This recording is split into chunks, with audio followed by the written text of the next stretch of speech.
the French Rev opened up the possibility of creating a dramatic change in the way in which society was structured. So before the 18th century, the French society was broadly divided into what is known as estates and orders, and it was the aristocracy and the church that controlled both the economic and social power. Suddenly, after the revolution, it seemed possible to curb these powers.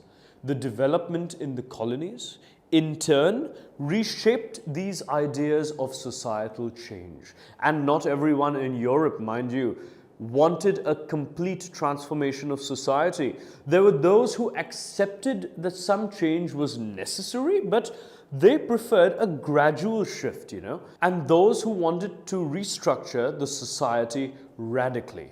Some were conservatives, some were liberals, or some were radicals. But what do these terms really mean in the context of time?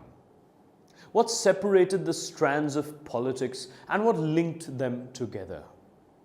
We're going to take a look at some of the important political traditions of the 19th century, and let's see how they made or influenced the change. Later, we will focus on one historical event in which there was an attempt at a radical transformation of society, and that is the Russian Revolution. Through the revolution in Russia, socialism became one of the most significant and powerful ideas to shape society in the 20th century. How about we talk about liberals? Okay, firstly. Now, the liberals were the people who wanted to make a tolerant nation in terms of religion. We are looking now at the same time when European states usually discriminated people on the basis of their religion. They were against the concentration of power in the hands of the dynastic rulers of the society, and they wanted an elected parliamentary government which would be independent of the rulers and the officials. However, they were not democrats. They did not believe that, or they did not believe in a universal adult franchise. That is basically the right of every citizen to vote. They didn't support that. And they felt that men of poverty mainly should have the vote. They also did not want women to vote.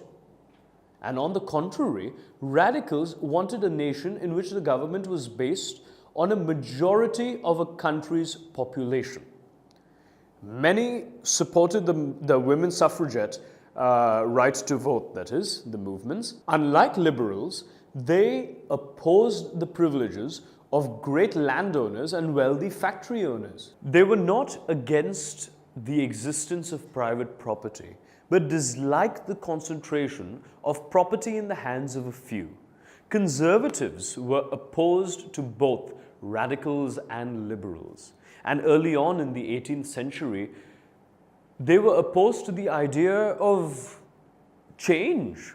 However, after the French Revolution, they had opened their minds to the need for change. By the 19th century, they accepted that some change was inevitable, but believed that the past had to be respected and change had to be brought about gradually. But now, with differing ideas about societal change clashed during the social and political turmoil that followed the French Revolution. But change was right round the corner from the industrial society. It was a period of profound social and economic changes. It was a time when new cities came up and new industrialized regions developed. Railways expanded and the Industrial Revolution began. Up next, we have the Russian Revolution. See you on the other side. Tutormate. For more amazing video lectures, download the free app on the Apple App Store or the Google Play Store.